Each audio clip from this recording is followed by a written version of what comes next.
Bueno, entonces sí podemos hablar, pensando en positivo, de que el hundimiento, esa caída de la Unión Europea, no es en absoluto la caída de Europa, al contrario, es una auténtica oportunidad histórica para Europa, ¿no? Entonces, una oportunidad de empezar a pensar en qué es lo que necesitamos para construir el futuro.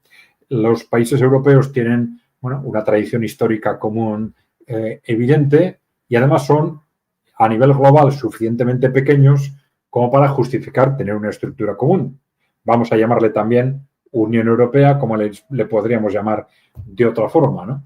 Pero bueno, podríamos a partir de ese momento construir una nueva Unión Europea que independientemente, no vamos a entrar en ideologías concretas, pero que tuviera unos puntos de partida claves, ¿no?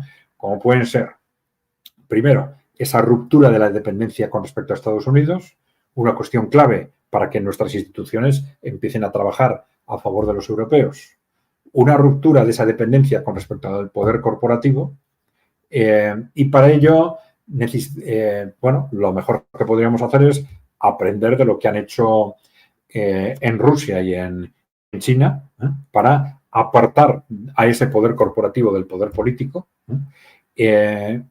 Esto sería lo que nos permitiría dar un nuevo impulso al desarrollo social y económico, crear unas instituciones que aseguremos que trabajan para los ciudadanos, hacer frente a los grandes países, a los grandes retos de Europa, y eso sí, en un contexto también de intercooperación con los vecinos, ¿no? Con Estados Unidos, por un lado, es decir, esa ruptura del sometimiento a Estados Unidos no tiene por qué suponer una ruptura con Estados Unidos, sino permitiría crear las bases para una cooperación futura y también, por supuesto, con Rusia y con China, sin descartar la posibilidad de analizar, por ejemplo, pues a veces se ha hablado del interés de que dentro de Eurasia se configuren otro tipo de ejes, quizás complementarios, ¿no?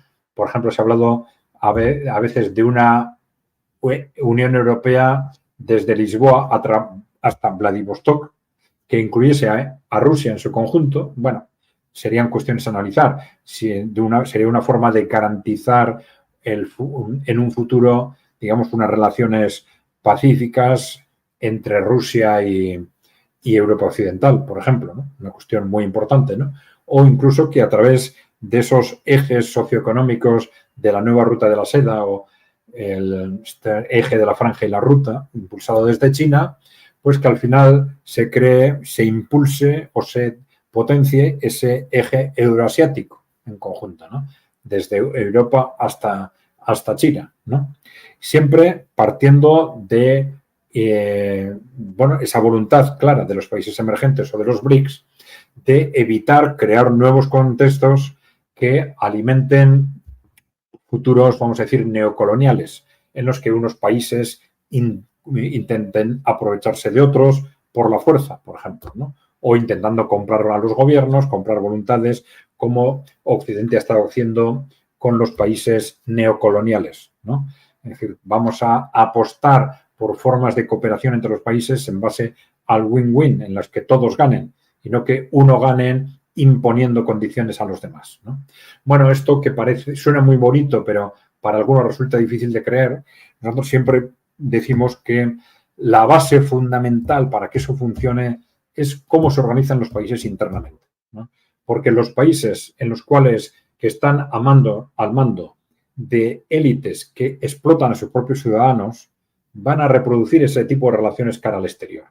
Y van a decir, oh, si explotamos a nuestros ciudadanos, pues ¿por qué no vamos a explotar a los de otros países? Con mucha más razón, ¿no? Sin embargo, países en los que los gobiernos no dependen de un poder corporativo, sino que con una u otra ideología, pero apuestan por sus ciudadanos, van a tender, esto va a facilitar enormemente que cara al exterior establezcan relaciones de tú a tú, relaciones respetuosas con los intereses de otros países. Yo creo que esto es una cuestión clave que hemos aprendido de los procesos internos de China y de Rusia y que permiten crear un marco no ya utópico, sino un marco, yo creo que realista para este nuevo mundo en el cual Europa debería ser una parte fundamental, ¿no?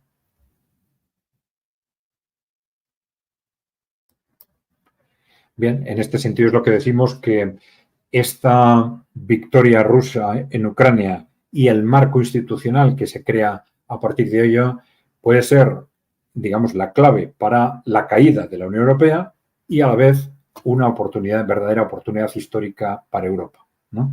Es decir, esto un poco para sintetizar esta reflexión, ¿no?